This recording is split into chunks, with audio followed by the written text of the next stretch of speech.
안녕하세요. 갑질 근절 예방 교육을 시작하도록 하겠습니다. 저는 법무법인 선승의 홍미정 변호사입니다. 자, 우선 그 갑질과 굉장히 유사한 개념으로 직장 내 괴롭힘이라는 것이 있죠. 그래서 이 두 개는 상당히 이제 중복되는 부분이 있는데 가장 그 기본적인 차이는 갑질이라는 것은 직장 내외에서 발생하는 우월적 지위에 기한 부당한 영향력 행사를 의미하고요. 직장 내 괴롭힘은 직장 내에서 발생하는 갑질의 성격을 갖고 있는 것입니다. 그래서 직장 내외냐 아니면 직장 내냐 요 부분에 있어서 이제 가장 기본적인 차이가 있습니다. 그래서 우리가 갑질 근절 예방 교육을 할 때에는 그 어쩔 수 없이 직장 내 괴롭힘 이야기를 많이 이제 하게 되는데요. 왜냐하면 본질적으로 또 굉장히 두 개가 유사하고 겹치는 부분이 많기 때문에 이 직장 내 괴롭힘에 있어서는 우리가 그 근로기준법에 규정이 되어 있습니다. 갑질에 대해서는 별도의 규정이 없고 우리가 각종 그 사립학교법의 뭐 복무 규정이라든가 사립학교법의 그 교원의 복무에 대해서는 국공립교원의 복무에 관한 규정을 준용하도록 되어 있기 때문에 국공립교원의 복무에 보면은 뭐 성실의 의무, 친절 공정의 의무, 뭐 품위 유지 의무 이런 여러 가지 의무들이 있는데 그 안에서 다 갑질을 하면 안 된다라는 의무가 나오고 있다라고 지금 해석을 하고 있습니다. 최근에 그 근로기준법이 일부 개정이 됐는데 어떤 것들이 개정이 되었는지 한번 짚고 넘어가도록 하겠습니다. 그래서 보면 2021년 4월 13일에 근로기준법이 일부 개정이 되었고 그 2021년도 10월 14일에 시행이 되었는데요. 그 주요 내용을 보시면 사용자는 직장 내 괴롭힘 행위의 신고를 접수하는 경우 등에 당사자 등을 대상으로 그 사실 확인을 위하여 객관적으로 조사를 실시하여야 합니다. 과거에도 이 직장 내 괴롭힘 신고가 접수되면 조사를 실시해야 된다라는 규정이 있었습니다. 하지만 우리가 이제 조금 더 이 조사 의무를 강화하는 차원에서 당사자 등, 즉 그냥 형식적인 조사가 아니고 이 가해자, 피해자, 그리고 주변 참고인들 이런 사람들을 대상으로 하는 객관적인 조사, 주관적인 조사, 형식적인 조사가 아니고 객관적인 조사를 실시할 것을 명문의 규정으로 들여왔고요. 그 다음에 나번 한번 보실까요? 직장 내 괴롭힘 발생 사실을 조사한 사람 등은 조사 과정에서 알게 된 비밀을 피해 근로자 등의 의사에 반하여 다른 사람에게 누설하지 않도록 하는 규정이 신설이 되었습니다. 근데 이제 여기에서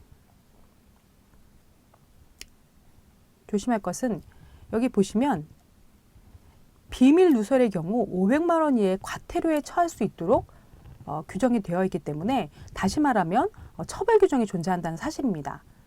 그래서 우리가 단순히 선언적 의미로 규정된 것이 아니라 이러한 그 누설, 비밀 누설 금지 의무를 위반한 경우에는 과태료에 처해질 수도 있다라는 것을 꼭 명심하시기 바랍니다. 그 다음에 답번입니다. 사용자가 여기 보시면 여기 좀 중간 막 괄호가 여러 개 있어서 좀 복잡하시죠? 그래도 잠깐 보시면 사용자, 아이고 죄송합니다. 사용자가 직장 내 괴롭힘을 한 경우에는 1,000만 원 이하의 과태료를 부과할 수 있도록 하는 규정도 또한 신설이 되었는데요.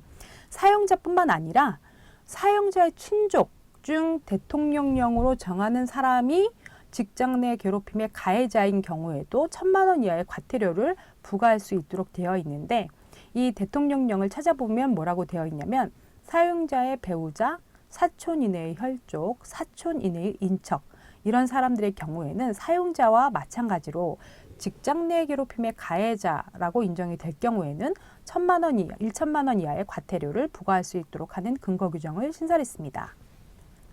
그다음에 아까 말씀드렸던 것처럼 이제 사용자가 직장 내 괴롭힘 행위의 조사, 아까 뭐라 그랬어요? 네, 당사자 등을 대상으로 하는 등 객관적인 조사를 해야 된다 그랬죠. 그럼 객관적인 조사를 안 하거나 피해 근로자를 보호하지 않거나 가해 근로자의 징계 등의 조치 의무를 이행하지 않는 경우, 이런 경우 500만 원 이하의 과태료를 부과할 뿐만 아니라 조사 과정에서 알게 된 비밀 누설하는 경우, 아까 비밀 누설 금지 의무가 신설이 됐다고 했죠. 그런 경우에도 역시 500만 원 이하의 과태료를 부과할 수 있는 규정이 신설이 되었습니다. 그 다음은 사례를 보도록 하겠습니다. A는 1989년 7월 15일 경남 B 지방농업기원부로 임용되어 2018년 1월 1일부터 울주군청 C 과장으로 근무하다가 2019년 7월 4일부터는 울주군 D 면장으로 근무하고 있다. 아, 이거는 우리 사립학교랑 전혀 관계없는 케이스 아니에요? 라고 의문을 가질 수 있겠습니다만, 이 밑에 내용을 보시면 저희 그 사립학교에서도 굉장히 참고할 만한 내용이 있습니다. 한번 잘 들어봐 주세요. 그래서 보면, 자, A는 아래의 갑질 행위를 하였다는 이유로 감봉 3월에 징계 처분을 받았다. A는 이 감봉 처분이 부당하다고 생각되어 소청심사 청구를 하였으나 기각되었고, 다시 감봉 처분의 취소를 구하는 행정소송을 제기하였다. 법원은 A의 청구를 받아들여 줄 것인가? 이 징계 사유가 뭔지 일단 한번 구경해 볼게요. 이 박스 안에 보시면 2019년 4월 24일부터 2019년 5월 2일까지 소속 부서 직원 E가 작성한 보고서 3건을 수차례 수정 반려 처리하여 이 직원은 사업 진행에 차질이 염려되어 불면증 등 스트레스를 겪었으며 심리 검사를 받은 결과 심각 단계이다. 결제 반려로 인한 스트레스, 이게 1 징계 사유예요. 그 다음에 2 징계 사유 볼까요? 2019년 5월경 울주군청 승강기에서 해당 직원에게 돼지 비계라는 표현을 하였다. 이거는 뭐라고 되어 있습니까? 네, 인격 비하행위. 그래서 여기 보시면 제2 징계 사유입니다. 3번, 소속 부서 직원들이 듣는 앞에서 지인과 사적으로 통화하면서 큰 소리로 욕설하였다. 자, 요거서 좀 주의하실 점은 뭐냐면 직원들에게 욕설한 게 아닙니다. 통화하면서 제3자에게 큰 소리로 얘기한 거예요. 네, 이렇게 3가지 징계 사유로 감봉 3월 처분을 받았는데, 자, 결론적으로 말씀을 드리면 이분은 감봉 3월 처분에 징계가 취소가 되었습니다. 소청심사에서는 기각이 되었지만 법원에서는 이 억울함을 받아줬어요. 근데 여기에서 지금 제일 문제가 된 게 뭘까요? 바로 이겁니다. 1 징계 사유. 1 징계 사유 보시면은 결제 반려로 인한 스트레스입니다. 근데 저희가 사실 결제를 올리는 사람 입장에서 결제가 반려되면 스트레스 받는 건 맞죠. 그러면 직장 내 괴롭힘을 하지 않기, 갑질 행위를 하지 않기 위해서 밑에서 올라오는 결제는 무조건 다 처리를 해줘야 되나요? 사인해주고 그냥 잘했어요, 수고했어요 이런 얘기만 할 수 있는 건가요? 아니라는 겁니다. 그래서 여기 이제 법원 판례를 보시면 결제 반려 관련 해당 직원이 2019년 4월 24일부터 5월 2일까지 9일간 상신한 보고서는 총 12건으로 원고는 이제 반려했던 3건을 제외한 나머지 9건은 해당 직원이 보고서를 상신한 날 즉시 결제를 한 점. 즉, 징계 혐의자가 이 직원이 한 것을 꼬투리 잡으려고 결제를 반려한 게 아니라는 겁니다. 나머지는 제대로 해온 거는 결제를 해줬으니까요. 그리고 두 번째 동글뱅이 2번을 볼까요? 원고는 보고서를 반려하는 경우 반려 사유를 기재하거나 해당 직원에게 구두로 설명을 한 것으로 보이는 점. 이게 가장 중요한 사유죠. 다시 말하면 네 죄를 네가 알렸다. 다시 해와. 무한 반복으로 다시 해오라고 한 것이 아니고, 만약에 그렇게 제대로 된 사유도 알려주지 않으면서 끝도 없이 계속 결제를 반려시킨다면 직장 내 괴롭힘에 해당할 수 있습니다. 근데 이분은 그렇게 안 했죠. 내가 왜 이 보고서를 반려하는지 그 사유를 알려줬어요. 그래서 다시 말하면 합리적인 사유가 있는 것으로 보인다는 겁니다. 그다음에 동글뱅이 3번을 보시면 원고는 회의 시 소속 직원들에게 긴급한 사항은 결제를 상신함과 동시에 이야기해달라고 말한 것으로 보이는 점 등을 종합해보면 원고는 업무상 필요에 의해서 이유를 제시하며 해당 직원이 작성한 보고서를 수정 반려한 것으로 보이기 때문에 이와 같은 사정, 즉 계속 결제가 반려돼서 굉장히 스트레스를 받았다라는 사정만으로는 원고가 해당 직원에게 갑질을 하여 성실 의무를 위반했다고 볼 수 없다라고 인정을 한 것입니다. 두 번째, 이제 돼지비계. 여기 보시면 아까 그 징계 사유 중에 이제 두 번째가 돼지비계라고 말했다라는 건데요. 요거는 사실 제가 이 사례를 채택한 이유는 이 1번에 대해서 설명을 하기 위한 것이었고, 즉 결제 반려가 여러 번 됐다고 해서 그것이 반드시 직장 내 괴롭힘이 되는 것은 아니고 업무상 필요에 의해서 적정한 범위 내에서 이루어진 경우, 합리적 사유가 있는 경우에는 직장 내 괴롭힘이 되지 않는다라는 것을 안내해 드리기 위한 것이었고요. 요 돼지비계의 경우에는 경우에 따라서는 인격 비하적 발언으로서 직장 내 괴롭힘이나 갑질로 인정할 수가 있습니다. 근데 이제 요 사례에 있어서는 돼지비계라는 단어로 비교한 사실이 없다라는 다른 증언이 있었기 때문에 그렇다면 이것도 역시 징계 사유가 될 수 없다라고 인정을 해줬던 것이죠. 물론 이제 이렇게 얘기도 합니다. 여기 보시면 설령 죄송합니다. 원고가 해당 직원에게 이와 같은 단어, 즉 돼지비계라는 단어를 사용했다 하더라도 원고와 해당 직원과의 관계, 발언 횟수, 당시 상황, 원고의 발언 의도 등에 비추어 볼 때 단지 돼지비계라는 말을 사용했다는 이유만으로 갑질을 했다고 보기 어렵다. 이제 결국은 단지 돼지비계라는 말 하나만 똑 떼어놓고 볼 것이 아니고 이 말이 사용된 이유, 즉 예를 들면은 피해자라고 주장하는 사람이 더 심한 말을 먼저 했다 그러면 돼지비계란 말 사용할 수 있을 수도 있고요. 또 아니면은 종전에 굉장히 친분이 있어가지고 야 운동 좀 해 그러다가 여기 옆구리살이 돼지비계 되겠어 라고 그냥 웃으면서 농담조로 얘기했다면 또 역시 갑질을 보지 않을 수 있는 거거든요. 하여튼 그런 여러 가지 상황을 종합적으로 봐야 된다라고 한 것인데, 어쨌든 지금 현재 교육을 듣는 여러분의 입장에서는 가급적이면 우리가 그 사적 영역이 아니고 지금 공적인 업무적인 영역에서 지금 대학교를 출근을 하시는 거잖아요.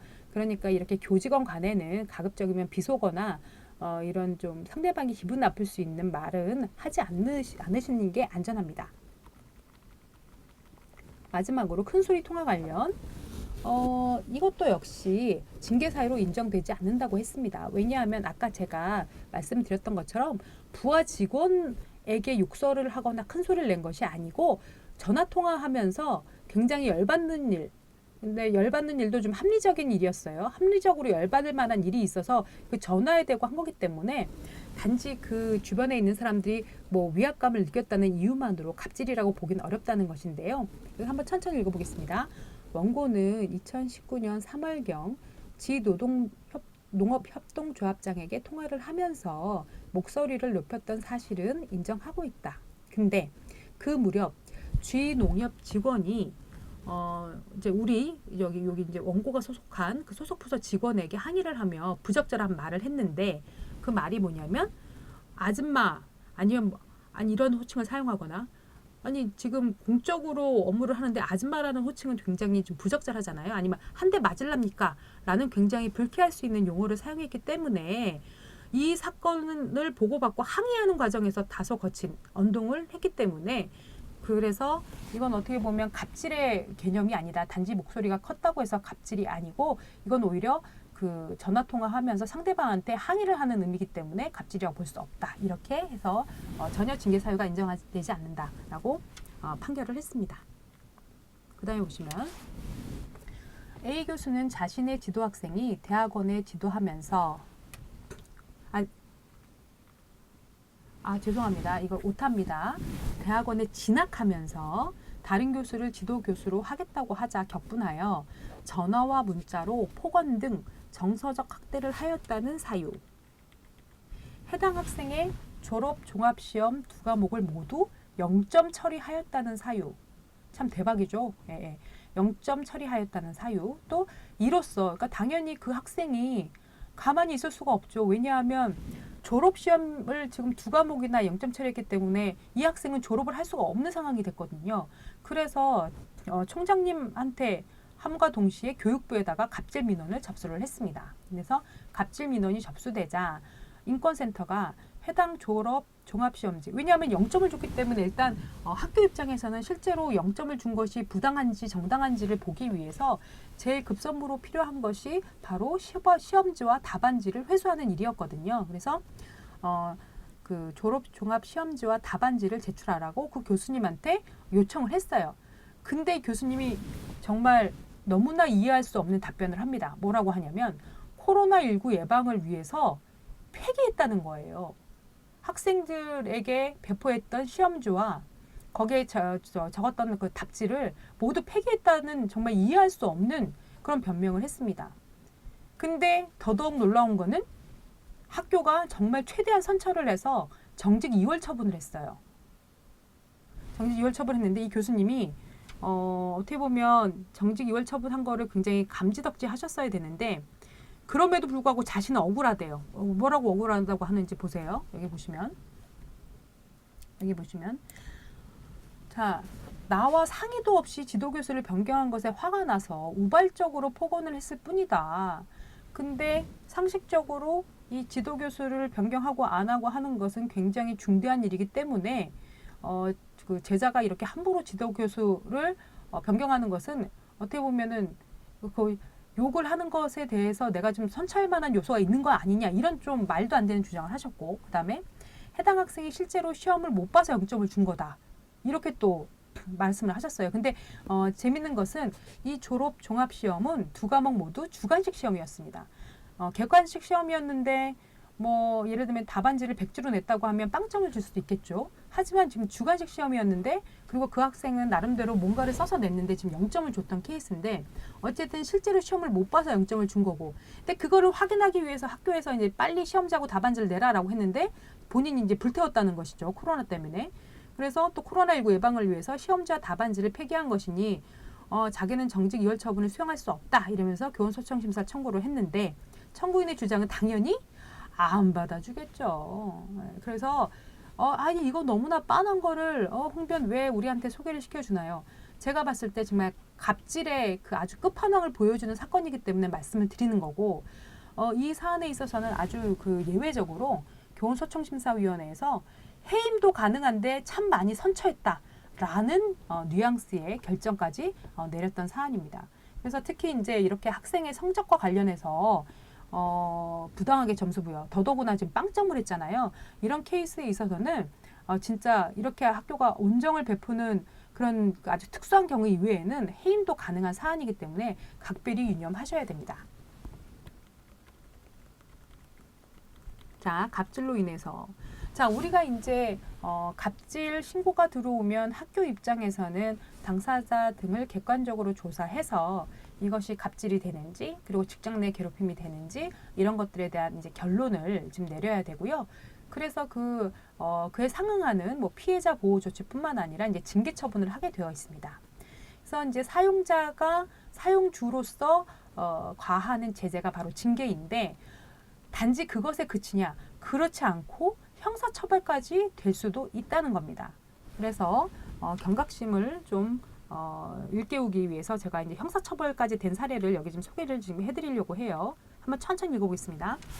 피고인은 평소 피해자가 물리치료실 실장인 자신의 지시를 그대로 따르지 않거나 이의를 제기하는 것에 불만을 품고 있던 중 2018년 12월 7일 위 병원 7층 물리치료실에서 피해자에게 내가 소리 지른들, 듣기 싫으면 귀 막아, 듣기 싫으면 귀 막아. 이거는 제가 판례를 그대로 포한 건데 여기도 좀 오타가 있네요. 듣기 싫으면 귀 막아, 나가든지, 나가 있든지, 귀 막든지.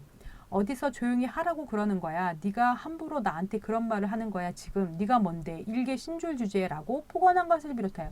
이거 말고도 굉장히 많아요.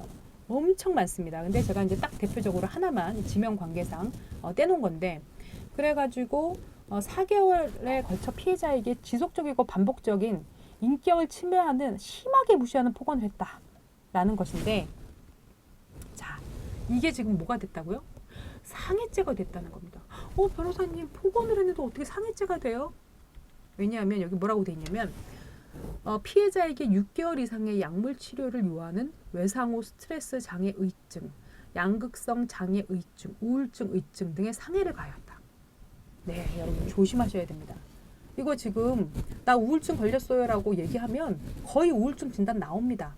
그러니까 우리가 폭언을 하는 경우 피해자가 마음 먹고 그 우울증 진단서라도 해서 제출을 하게 되면은 상해죄로까지 처벌받을 수 있다는 것입니다. 그래서 굉장히 조심하셔야 됩니다. 물론 아주 그냥 경미한 갑질, 예를 들면 일을 그따위밖에 못해? 라고 딱 한 번 얘기했는데 피해자가 정신과 의사한테 가가지고, 아는 정신과 의사한테 가가지고 우울증 진단서 떼주세요. 그래서 우울증 진단서 받았다. 그럼 상해로 인정되느냐? 그렇지는 않을 겁니다. 근데 이제 이 경우에는, 여기 판례 케이스의 경우에는 굉장히 심한 폭언을 4개월 동안 지속했다라는 것이고, 실제로 이 폭언을 할 때 피해자가 지금 가만히 있었을까요? 아니죠. 다 녹음했을 겁니다. 녹음 자료가 엄청 많이 확보가 됐겠죠. 고래고래 소리 지르면서 폭언하는 것이. 그런 경우, 그리고 실제로 이 정신과 치료 진단이 나온 경우에는 상해죄로도 처벌받을 수 있다는 것을 유념해 주시기 바랍니다. 두 번째는 같은 케이스인데요. 같은 사안에서, 자, 피고인은 2018년 12월 14일 이 병원 7층 물리치료실에서 제1항 기재와 같은 이유로 피해자에게 끝까지 가보자. 내여 마지막 직장이라고 생각하고 왔거든. 니도 나가지 않는 한 나도 이건 끝까지 갈 거야. 꼬투리 다 잡아서 족칠 거야. 내가 할 수 있는 한 최대라고 말하는 등, 피해자가 스스로 퇴사하지 않으면 계속해서 피해자에게 폭언을 반복하는 등 피해자에게 해악을 끼칠 것처럼 협박했다. 네, 너 안 나가면 내가 하여튼 너 끝까지 내가 족칠 거다. 그러니까 나가라 라고 하는 것. 그렇기 때문에 이거는 협박죄까지 인정이 됐습니다. 그 다음에 세 번째 보겠습니다. 내가 원하는 대로 하지 않으면 너를 가만두지 않겠다. 다 협박입니다. 그 다음에 동글뱅이 3번. 피고인은 2019년 2월 15일 또 이 물리치료실에서 그곳 직원인 EFG와 환자 H 그 보호자가 듣고 있는 가운데 피해자에게 네가 나쁜 년이니까 오바치지 마라. 건방 떨고 있노. 이 미친년이 욕했다. 그래 욕했다. 삿대질했다. 고발해라. 꺼져라. 듣기 싫으니까 건방진 년이라고 네가 라고 말하여 공연히 피해자를 모욕하였다. 자, 우리 명예훼손과 모욕의 가장 큰 차이는 구체적인 사실적 시가 있으면 명예훼손, 추상적으로 그 사회적 인격을 저하시키면은 모욕입니다. 여기서는 그냥 나쁜 년, 건방진 년, 미친년 이렇게 욕설을 했죠. 그래서 모욕으로 짐정을 했는데, 여기 보시면은 제가 이제 빨간색으로 그것 직원인 EFG와 환자 H 및 그 보호자가 듣고 있는 가운데를 빨간색으로 지금 표시를 했잖아요. 예, 그 이유가 뭘까요? 우리가 모욕죄나 명예훼손은 단둘이 있을 때에는 처벌되지 않습니다. 사실 이 범죄로. 즉 다시 말하면 단둘이 있는 현장에서 그냥 넌 나쁜 년이다, 건방진 년이다 라고 해도 아까 위에서 말씀드린 것처럼 그게 반복이 돼가지고 우울증 진단을 받게 되면 상해죄, 넌 나쁜 년이고 내가 원하는 대로 나가지 않으면 내가 널 가만두지 않겠다. 그럼 협박죄는 될 수 있지만 모욕죄나 명예훼손죄는 되지 않아요. 그 이유는 뭐냐면 모욕죄와 명예훼손죄 모두 사람의 사회적인 인격적 가치를 저하시키는 범죄이기 때문에 전파 가능성이라는 게 있어야 돼요. 그러니까 반드시 이 상황을 퍼뜨리는 제3자가 있어야 된다는 겁니다. 현장에. 예. 그래서 여기 보시면 현장에 있거나 아니면 그 얘기를 들었거나 그래야 되는 상황이어서, 여기 보시면 그 현장에 직원이나 다른 환자가 있는 가운데에서 이렇게 지금 욕설을 했기 때문에 전파 가능성이 인정이 됐고, 따라서 모욕죄의 성립을 인정했습니다. 그래서 지금 위에 있는 것들까지 다 토탈해서 벌금 1,000만 원이 선고가 됐습니다. 그래서 여기 판결문 나와 있는 핵심적인 내용을 보시면 이 사건 범행은 직장 내 그릇된 위계질서 문화에서 비롯된 소위 갑질 범행으로서 피고인이 합리적인 이유 또는 참작할 만한 동기 없이 장기간에 거쳐 피해자에게 폭언, 협박, 모욕을 반복하여 피해자가 정신과 치료를 받아야 할 정도로 심한 모멸감과 충격을 받은 것으로 보인다. 특히 이제 간호사들 사이에서 태움이라는 그 아주 굉장히 심한 직장 내 괴롭힘이 있다고 하는데 그게 아마 이런 태양이 아닐까 싶습니다. 근데 정말 이거 한 사람을 정말 파멸시키는 그런 아주 중대한 범죄이기 때문에 절대로 일어나서는 안 되겠죠. 그 다음 사례 보겠습니다.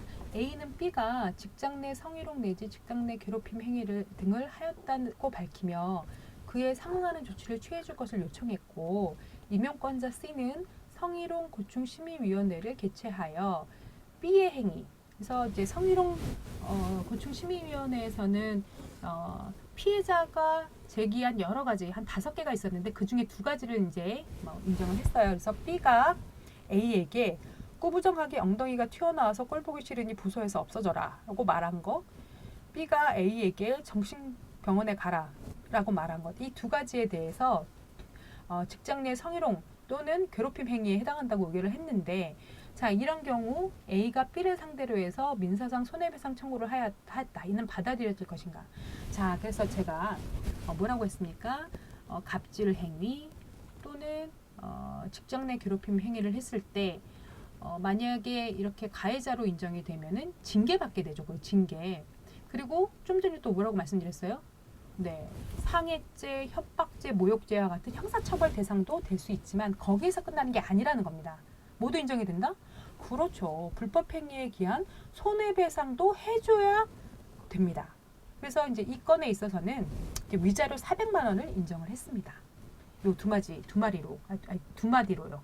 꾸부정하게 엉덩이가 튀어나와서 꼴 보기 싫으니 부서에서 없어져라. 정신병원에 가라. 이걸로 해서 위자료 400만 원을 물어줘라. 라고 지금 판결이 났습니다. 만약에 이런 정도가 아니고 더 극심하게 아까 물리치료사 그 사건처럼 굉장히 장기간에 거쳐가지고 폭언을 반복을 해서 이 사람이 피해자가 만약에 정신과 치료를 받게 됐다라고 하면 그 치료비까지 물어줘야 됩니다. 만약에 그걸 손해배상 청구를 하게 되면 위자료뿐만 아니라 치료비는 또 치료비대로 별도로 또 물어줘야 됩니다. 그다음에 자, 이거는 근데 이제 또 한편 또 다른 판례 그 수원지방법원 2018 가단 524913 판결을 보면 피고가 원고에게 업무상 지적이나 질책을 하면서 언성을 높이거나 업무에 관한 의견 대립이 있었던 정도, 그런 정도만 인정된 경우에는 불법 행위를 구성한다고 보기 어렵다. 즉, 우리가 근데 가능하면 이제 상관 직위에 있는 분들은 부드럽고 또 합리적인 내용으로 이렇게 업무상 지시나 지적을 해야 될 것이고요. 근데 이제 설령 서로 의견 대립이 있어서 약간 언성이 높아졌다. 그 정도만으로는 불법 행위로 손해배상을 해줘야 될 정도의 불법 행위를 한 걸로 볼 수는 없다. 이렇게 판단한 예가 있습니다. 근데 이런 판례에도 불구하고 가급적이면 우리가 사실 그래요. 나쁜 얘기 할 때에는 더더구나 굉장히 온화하고 그 다음에 조그만 목소리로 얘기를 하실 것을 권해드립니다. 그래야 상대방도 기분이 안 나쁘니까요. 네, 그러면 이상으로 갑질 근절 예방 교육을 마치도록 하겠습니다. 감사합니다.